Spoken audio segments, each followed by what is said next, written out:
네, 안녕하세요. 실전법률 알려드리는 현변입니다. 네, 오늘은 서론이 굉장히 기니까요. 꿀팁 결론만 보고 싶으신 분들은 자막에 있는 시간으로 가주세요. 제가 오늘 결혼식에 다녀왔는데 저한테는 참 각별한 결혼식이었어요. 이분하고는 군대에서 만났는데 결혼을 한다고 연락이 오시면서 이 신혼집에, 전셋집이죠, 이 등기부를 봐줄 수 있냐고 부탁을 하셨습니다. 그래서 저는 법률 상담은 유료니까 등기부를 보내달라고 하고 받으렸습니다. 그런데 결론적으로 이 집은 이 전세로 들어가면 안 되는 그런 물건이었어요. 등기부의 상태가 최악이고 아주 위험한 물건이었어요. 최근에 크게 사고 나고 있는 딱 문제 생길 게 뻔한 집이었죠. 우리가 신혼집을 고르게 되면 아무래도 첫 보금자리니까 좀 한정된 자금 안에서 그나마 인테리어가 좀 잘 되어 있는 신축 빌라를 선호하게 돼요. 그렇게 여러 집을 살펴보다가 꽂히는 집이 생기게 되는데, 그러면 등기 보고 뭐고 제대로 안 보고 계약을 하게 되는 거예요. 사실 저는 이해는 합니다. 집에 꽂혀서 계약서를 쓰려고 하는데 뭔가 이제 좀 등기부가 좀 찝찝하고 그래도 제 옆에 예비 신부도 있고 그러니까 좀 안 하겠다고 할 수가 없는 심정, 그런 심정 이해는 하는데 그래도 하시면 안 됩니다. 우리가 중고차를 살 때도 맨날 며칠 꼼꼼히 따져보면서 사는데 몇 억짜리 전셋집을 알아보는데 왜 그런 수고를 하지 않습니까? 해야죠. 여러분의 전세금은 굉장히 큰 돈이고요. 문제가 발생하면 엄청나게 스트레스를 받습니다. 스트레스만 받냐? 그러면 다행인데 돈을 떼이죠. 심지어 여러분이 전세자금 대출을 받아서 들어간 거면 더욱 문제가 커져요. 생돈 갚으려면 정말 피눈물이 날 겁니다.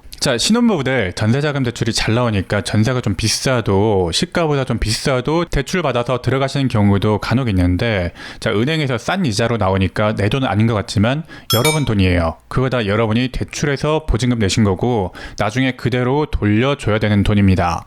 선순위 저당, 확정일자, 전입신고, 시가, 낙찰가율까지 꼼꼼히 따져보고 들어가셔야 되는데, 제가 이런 얘기를 몇 년 전부터 하고 있고 유튜브에서 거의 저만 하고 있는데 이게 조회수도 안 나오지만 좀 계속 할 겁니다. 이게 돈 되는 것도 아닌데 제가 실제 사건에서 고생하시는 분들을 너무 많이 보기 때문에 조회수가 안 나오더라도 계속 할 겁니다. 서론이 너무 길어졌죠. 제가 왜 이렇게 화가 나서 영상을 찍고 있는지 이제부터 좀 등기부를 좀 보겠습니다. 등기부를 너무 어렵게 생각하지 마시고 일단 을구라고 써진 데부터 가봅니다. 당연히 오늘 날짜로 뽑은 등기부여야 되고요. 을구에서는 이 집에 잡힌 근저당, 집주인이 대출을 얼마 해놨냐를 우선적으로 보시면 됩니다. 근데 이게 뭡니까? 을구에 일단 근저당이라는 게 있어요. 그러면 주의 깊게 봐야 되죠. 이 근저당은 우리 임차인보다 선순위 근저당이 되는 겁니다. 그러면 액수를 봐야죠. 액수가 얼마죠? 10억이 넘죠? 미쳤죠? 선순위 근저당이 이 집의 집값을 엄청나게 상회해요. 이미 그냥 안 하시면 되는 집인데 왜 그런지 보기는 볼게요. 왜 이렇게 등기가 돼 있는 것일까 한번 보긴 보겠습니다. 사실은 더 볼 필요도 없이 그냥 안 하시면 되는 집인데 부동산에서 여러분을 이렇게 설득할 수 있기 때문에 설득 당하지 마시라는 취지로 조금 더 설명을 드리는 거니까 가볍게 들으세요. 그냥 안 하시면 되는 집입니다. 이 빌라, 이 호수는 시가가 한 3억 정도 되는 집인 것으로 보여요. 그런데 공동 근저당이니까 여러 호수를 묶어서 대출을 일으킨 거예요. 왜요? 이렇게 하면 은행에서 대출이 더 많이 나올 수가 있거든요. 제가 대출 전문가는 아니라서 그렇다고 합니다.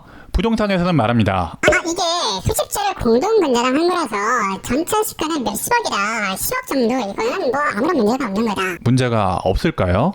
전혀 아니죠. 문제 많아요.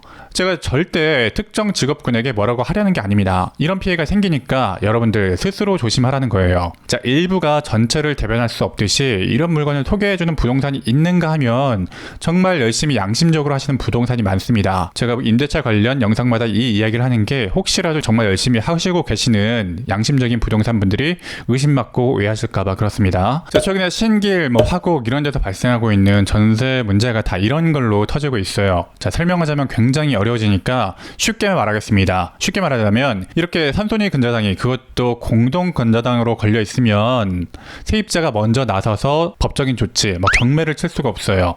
우리가 최악의 경우에 살고 있는 집 경매 칠 것까지 생각을 해야 되는데 경매를 못 친다? 칠 수는 있죠. 그런데 배당을 선순위로 못 받아요. 선순위 근저당, 그것도 공동 근저당이 10몇억 걸려 있으니까 이거 다 없어질 때까지 먼저 경매되는 집의 임차인들은 사실상 자살권을 얻는 거예요. 선순위 채권자님, 제 집에서 먼저 돈 받아가세요 라고 하는 거죠.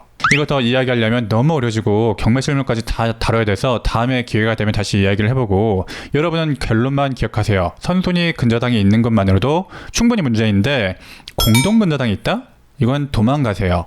자, 사실 이 집은 선순위 공동 근저당보다 더 큰 문제가 있었는데 영상이 이미 너무 길어질 것 같아서 2부에서 설명하겠습니다. 2부에서 설명하는 부분은 최악의 경우이고 정말 하면 안 되는 임대차이기 때문에 다음 화에서 설명할 집은 절대로 계약하시면 안 됩니다.